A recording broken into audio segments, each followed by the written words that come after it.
Welcome to Blue Compass, where we are sharing 7 ways you can prepare your website's SEO for AI. So Google search results have changed significantly over the years, and they used to look a lot like this. We have the 10 traditional organic results, but today they've changed quite a bit. We have more visual results. We have this rich snippets area up at the top that actually will answer the question that is asked or the query that's put into the search bar. It pulls that result directly from one website, and there's often images accompanying it.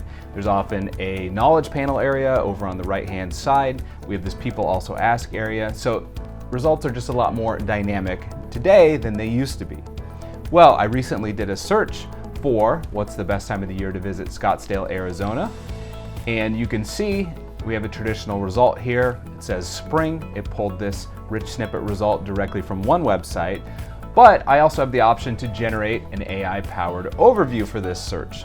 So when I click that, you can see we have this new, more dynamic result. This is AI generated, so it went out to a few websites, it pulled text and copy together, and it assembled this answer. There's images as well, and there's a few little areas you can click to visit the various websites which this references. So search results are changing. I was actually at a conference recently in Boston, and my wife, who's pictured here on the left, actually moderated a panel with Google. One of the questions she asked them was, hey, what's happening with AI results in Google? What's the future hold? Are you going to pull in more information? Are you going to feature websites less in Google? And Google was very, very coy about the answer. They were very PR friendly, and they basically said, oh, we don't know, this is just so early. Who knows what the future holds when it comes to AI? So you can roll your eyes a little bit at that, because clearly Google does have a roadmap, and they do have more of a plan when it comes to AI, but they're kind of keeping that on the down low for now. Rest assured, these AI generated results will become more and more popular in search. And so it's important that you prepare your website for this. So here are 7 things that we are doing to prepare our website and our client's website here at Blue Compass for AI-powered search. So the first one is embrace large amounts of original copy. Your website needs a lot of high-quality original copy that doesn't exist elsewhere. It should be written very naturally, easy to understand, targeted towards your target audience, and it should talk, of course, about your products or services, but also just sharing expertise and tips for them.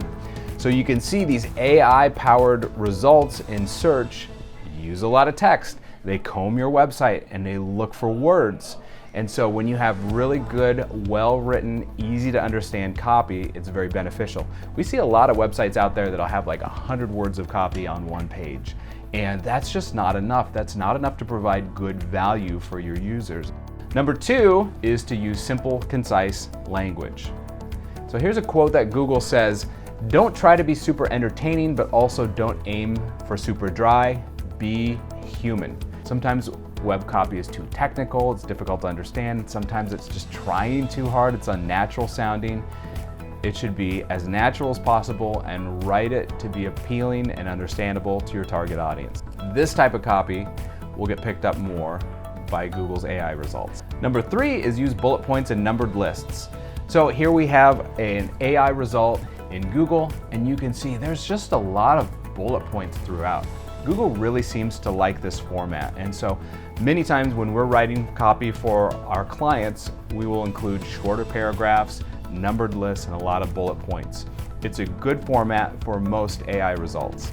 Number 4 is use synonyms.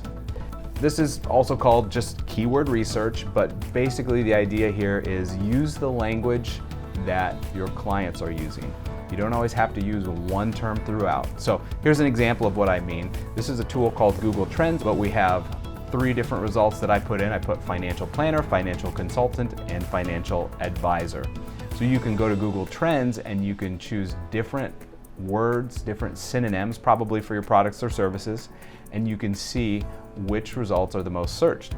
So you can see here, I searched in Iowa the past 90 days, and here we have the interest over those last 90 days. And you can see that the blue line there, financial planner, is searched for more in Iowa.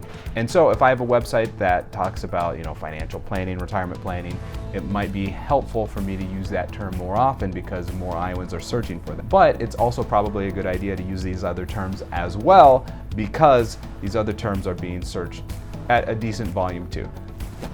Tip number 5 is to make your website an FAQ.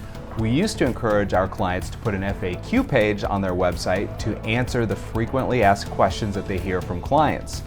And then as time went on, we saw the great value in this and we saw how much Google seemed to like pages like this. And we encouraged clients, hey, put an FAQ on each of your service line pages or every single product page. And these days we say, hey, just make every single page on your website an FAQ. So this is what I mean. When we write articles, we will come up with a heading 2, an H2, an H3, and we will ask a question or ask the sentiment of a question. So here we did, what is a call to action on a website?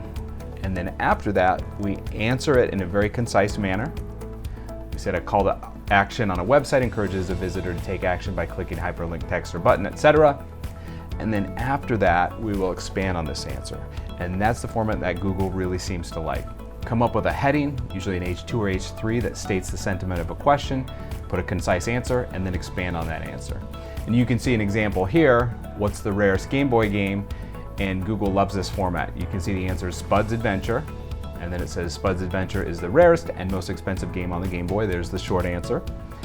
This game was released in Japan and North America in 1991 by publisher Atlas, so it expands upon that answer. Tip number 6 is to alter content to fit AI results. So if you really want to rank in Google to show up for one of these AI generated results, first find the result you want to rank for, target it, and write a better answer than is currently out there. So we got an example here, what's the best way to get your heater fixed? And you can see here's the answer in generative AI. It says if your heater stops working, you can try these steps. There's a bunch of bullet points. So if you have a heating and cooling website and you would like to replace this because you feel you can have a better result than this, then it's helpful to write in this similar format. So put a bullet point list, put a statement at the top, expand upon it on the bottom. This is a very helpful way to write if you want to replace this. And then number 7, add schema markup. So this one's a little more technical and you might need help from a developer to do this, but schema markup is code that you can put on any web page. And there's various types of schema markup, and basically it's kind of like a shortcut that you can put in a website that tells the search bots that come to your website from Google what the page is all about. It helps categorize the page. Search engines really like this code. It makes things easier for them. And we've seen it can increase the odds that you'll show up in rich snippets or generative results on Google. So again, you might want to check with a developer, but you can find out more about schema markup at schema.org. And if we can help you with any of this, reach out to us at Blue Compass. We have so many SEO experts here. We are experts in building websites that get great results in search and bring more qualified users to your brand. Thanks, and I'll talk to you next time.